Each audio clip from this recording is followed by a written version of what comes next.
Madame, Monsieur, bonjour. Merci de nous rejoindre à la une de l'actualité. Le président de la République, chef suprême des forces armées, ministre de la Défense nationale, préside aujourd'hui la cérémonie annuelle de remise des grades et de décoration des médailles à la veille de la célébration du 63e anniversaire de l'indépendance et de la fête de la jeunesse.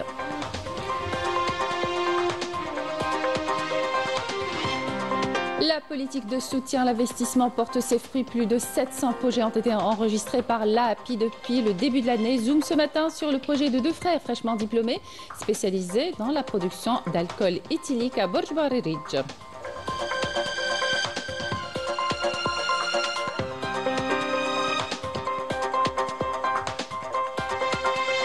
À l'occasion des célébrations de la fête de l'indépendance, le parc immobilier de la wilaya de Timimoun s'est enrichi de nouveaux projets résidentiels en fonction des spécificités locales, avec pour objectif offrir un cadre de vie digne à chaque citoyen.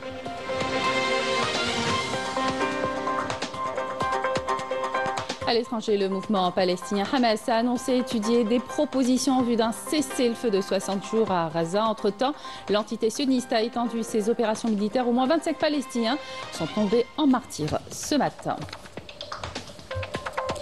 Bienvenue à tous. Le président de la République, chef suprême des forces armées, ministre de la Défense nationale, préside aujourd'hui la cérémonie annuelle de remise des grades et de décoration des médailles à des généraux et officiers supérieurs à la veille de la célébration du 63e anniversaire de l'indépendance et la fête de la jeunesse. À son arrivée au Palais du Peuple, le président de la République a été accueilli par le général d'armée, Saïd Chengriha, ministre délégué auprès du ministre de la Défense nationale, chef d'état-major de l'ANP.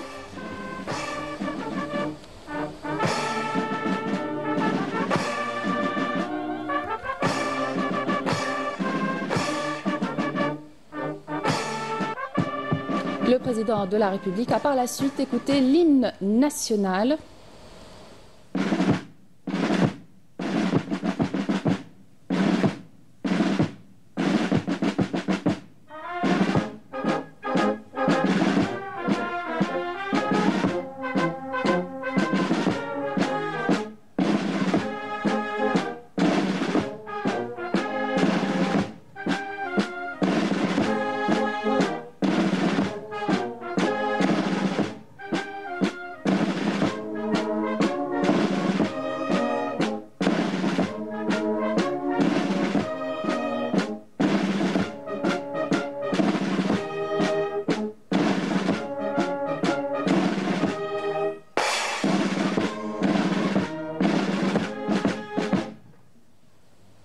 Vient ensuite le salut du drapeau national. Le président de la République a passé en revue les différentes formations de l'armée nationale populaire qui lui ont rendu les honneurs.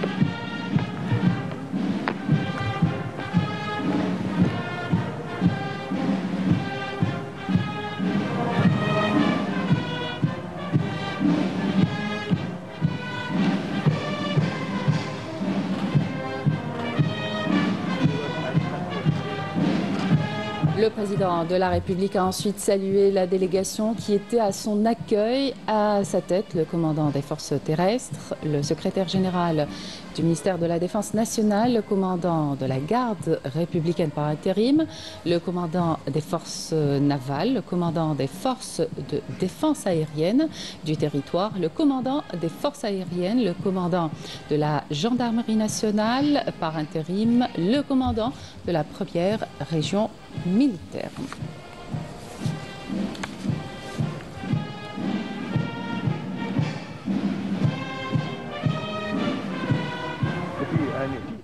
La secrétaire d'État auprès du ministre des Affaires étrangères chargé des Affaires africaines, Barta Selma Mansouri, a reçu hier à Alger le vice-ministre pour l'Afrique au ministère du Pouvoir populaire pour les relations extérieures de la République bolivarienne de Venezuela. La rencontre tenue en marge de la participation de Pimentel Moura aux travaux de la 5e session de la commission gouvernementale mixte algéro-vénézuélienne de coopération économique, commerciale, scientifique, technique et culturelle organisée à Alger a été l'occasion de passer en revue les relations d'amitié et de coopération entre les deux pays et d'échanger les vues sur les moyens de renforcer la coopération bilatérale concernant les questions régionales et internationales, notamment celles liées au continent africain. L'investissement productif séduit de plus en plus de jeunes porteurs de projets à Borj Bariri. Deux frères fraîchement diplômés ont relevé le défi en créant une unité de production d'alcool éthylique dans le respect des standards internationaux. Un projet 100% algérien porté par la volonté des facilités accordées par les pouvoirs publics et une vision industrielle moderne. Les détails avec Raouf Hamouch. Fraîchement diplômés, Oussama et Ahmed, deux frères, animés par l'esprit d'initiative, ont décidé de franchir une nouvelle étape en créant leur propre unité de production spécialisée dans la fabrication d'alcool éthylique. Nous avons commencé à travailler dans l'entreprise familiale. Avec le temps, on a constaté que les pouvoirs publics encourageaient l'investissement productif. Alors, on a voulu aller plus loin avec une nouvelle unité moderne aux normes internationales. Grâce au dispositif mis en place par les pouvoirs publics, le projet a rapidement vu le jour. Le foncier a été attribué dans des délais records et les travaux de l'usine touchent à leur fin. Nous avons atteint un taux d'avancement de 95% en seulement 14 mois. Cela a été possible grâce aux facilités offertes par les pouvoirs publics. On a mis toute notre énergie, même dans les moments les plus difficiles. Avec une vision claire et une stratégie industrielle bien définie, les deux frères visent une implantation solide sur le marché national tout en se tournant vers l'exportation, avec une production 100% algérienne, synonyme de souveraineté industrielle. On veut réduire la facture d'importation d'environ 5 millions de dollars par an. Ce projet est pour nous 100% algérien. On atteindra un taux d'intégration global proche de 99%. Pour les pouvoirs publics, il s'agit d'accompagner les jeunes porteurs de projets en leur fournissant les outils concrets et en levant les obstacles administratifs. Nous œuvrons à centraliser toutes les démarches via le guichet unique qui délivre rapidement tous les documents nécessaires allant du contrat de concession à l'autorisation d'exploitation. Une plateforme numérique transparente et équitable permet aussi aux jeunes d'accéder au foncier industriel.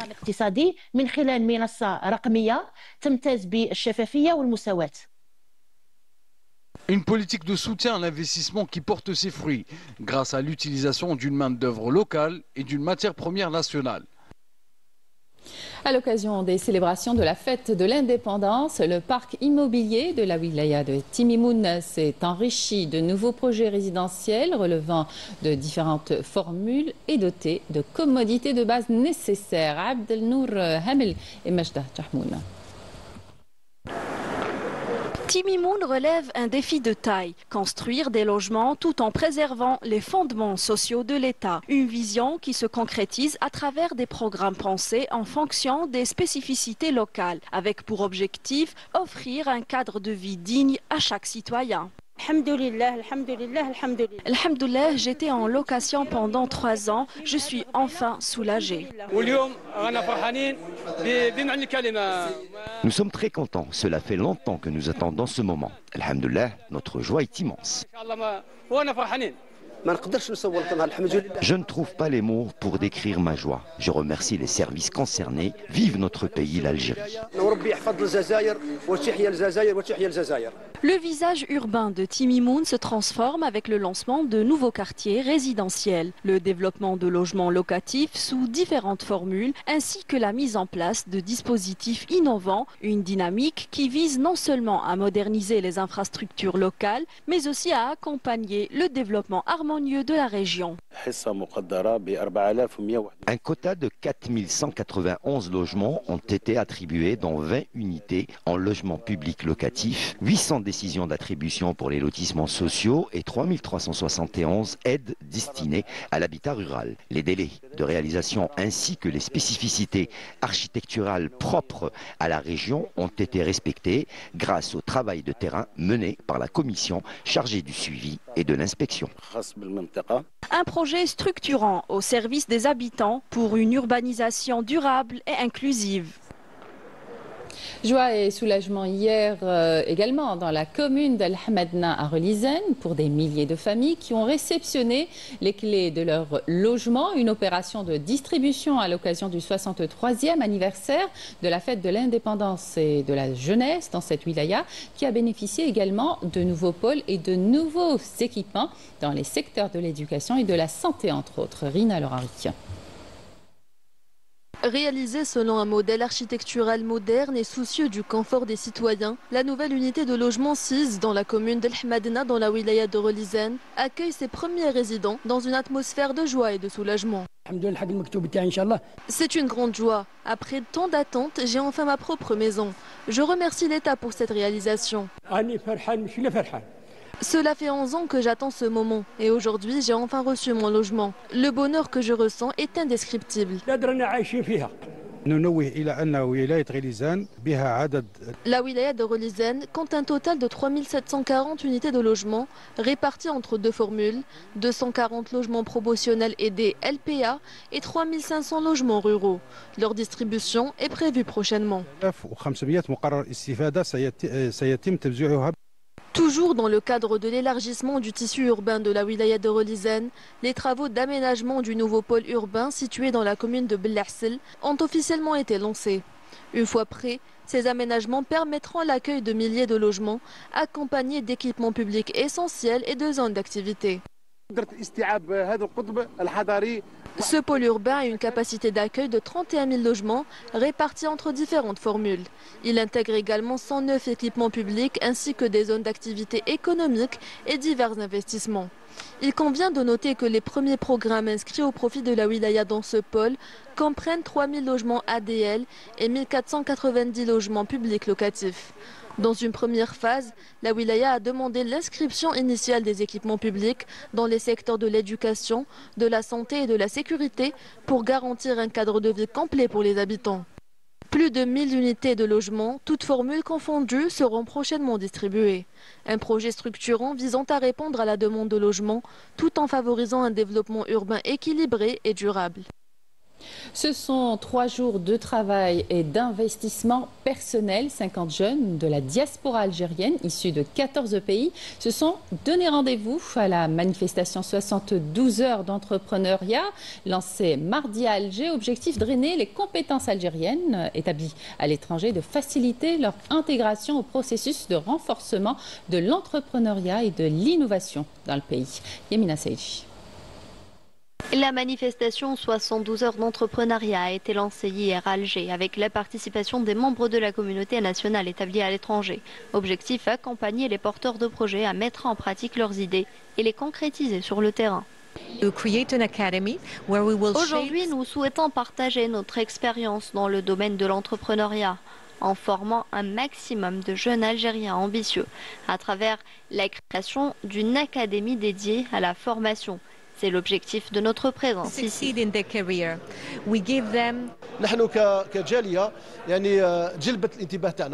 En tant que membre de la diaspora, l'intérêt porté à notre égard nous a profondément touchés et nous a donné une immense envie de revenir au pays pour contribuer au développement économique de l'Algérie. Nous souhaitons apporter un élan positif grâce à tout ce que nous avons appris à l'étranger à travers les différentes activités économiques que nous avons connues en Europe.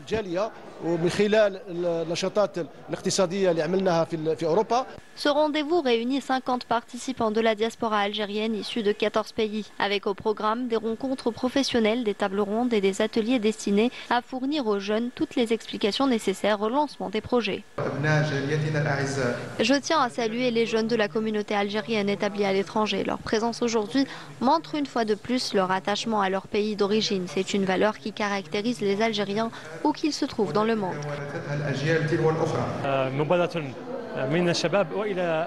C'est une initiative lancée par des jeunes et destinée aux jeunes. Je pense que ce type d'initiative est susceptible de drainer les compétences algériennes établies à l'étranger et de faciliter leur intégration au processus de renforcement de l'entrepreneuriat et de l'innovation dans le pays.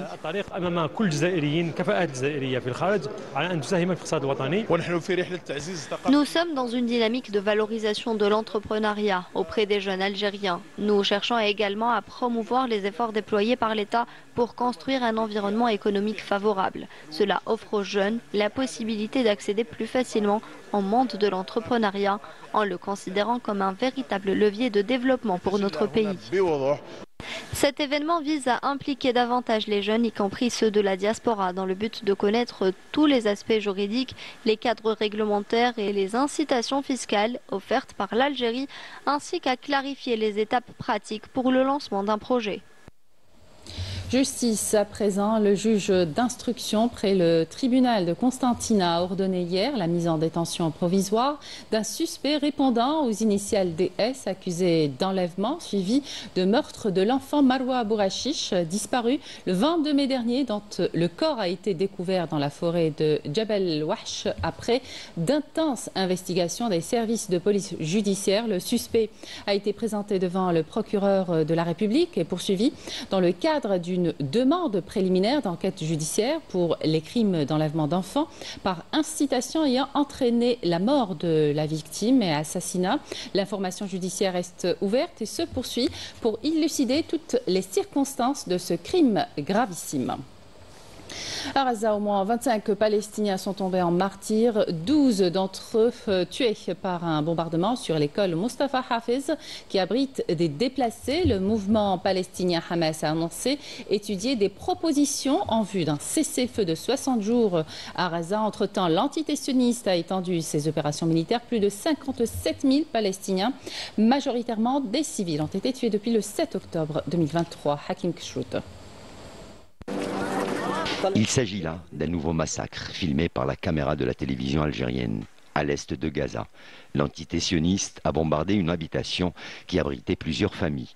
L'on dénombre de dizaines de morts et de blessés. Les secouristes, épuisés, continuent de rechercher d'éventuels survivants. Les agents de la protection civile se sont rendus rapidement au quartier Hayat Zeytoun, où ils ont découvert de nombreux martyrs et blessés. Ils ont pu les évacuer malgré le peu de moyens dont ils disposent. Les médecins ne disposent plus de rien. Ils arrivent seulement à faire des pansements aux blessés légers. Pour les cas les plus graves, on ne peut plus rien pour eux. Ils finissent tous par périr. On ne peut plus s'occuper de tous les blessés qui arrivent par centaines. Les cas les plus graves nécessitent des salles d'opération qui sont déjà submergées. Il n'y a pas de lit, pas de matériel, il n'y a plus rien. Les ordres d'évacuation de l'entité sioniste signifient une mort certaine pour plusieurs milliers de familles palestiniennes. J'ai mal et je pleure. Aujourd'hui, on a perdu nos proches, notre argent, nos maisons et on vit sous des tentes et des camps. Comme nos grands-parents qui ont été délogés en 1948 et jusqu'à aujourd'hui, nous souffrons. Aucun peuple de par le monde n'a vécu ce que nous subissons. 85% de la bande de Gaza est sous la coupe de l'occupant sioniste qui intensifie les bombardements et tire sur les civils quand ils vont chercher de l'aide humanitaire. Revenons chez nous où les températures peuvent atteindre des records en été, notamment dans les régions désertiques. À l'extrême sud-est du pays, à Illizi plus précisément, la nature se réorganise. La flore et la faune adoptent des stratégies de survie. Des mares d'eau se créent comme un refuge écologique. Plus de 35 espèces d'oiseaux migrateurs ont été observées dans la région. On vous propose une visite afin de découvrir les ressources naturelles de la région et surtout les enjeux de la biodiversité. Ramzi Mohamdi. Nous sommes ici dans le sud-est algérien, au cœur du Tassili Nadjer. 3 lacs des crues saisonnières se sont formés. Il s'agit de Ikniwen, Asamak-Samak, Tifiritin. Au fil du temps, ils se sont transformés en un véritable refuge écologique, riche en biodiversité. Ces bassins naturels d'eau cristalline attirent chaque année différentes espèces d'oiseaux migrateurs et d'espèces locales. On a choisi cette région humide, observer et comptabiliser les oiseaux migrateurs. Leur nombre augmente d'année en année. Il est essentiel de suivre cette évolution. Cet espace écologique accueille tout au long de l'année des jeunes passionnés par la nature et des créateurs de contenu dans l'optique de préserver cette diversité biologique. Nous comptons sur l'aide de chercheurs, créateurs de contenu et d'associations de milieux écologistes pour nous aider. Ce lieu est un espace écologique très important qui accueille tout au long de l'année des jeunes militants, tous engagés dans une démarche de sensibilisation et de protection de la nature. L'objectif à travers cette sortie est de faire connaître cette diversité biologique, qu'elle soit animale ou végétale, ici au Tassili Nadjer. Et nous visons également à impliquer la jeunesse dans cette stratégie de protection de la nature, d'où le choix du slogan conscience, action et impact. Parmi les partenaires engagés, l'association Ria Al-Khadra pour la protection de l'environnement qui multiplie les actions. Plantation d'arbres, campagne de sensibilisation et éducation environnementale, notamment dans les zones désertiques. Avec ses eaux limpides, son calme saisissant et son patrimoine naturel, cette région aspire à devenir un pôle de référence en matière de tourisme écologique et de développement durable. Et c'est la fin de cette édition. Merci de votre attention et excellente suite des programmes sur Canal Algérie.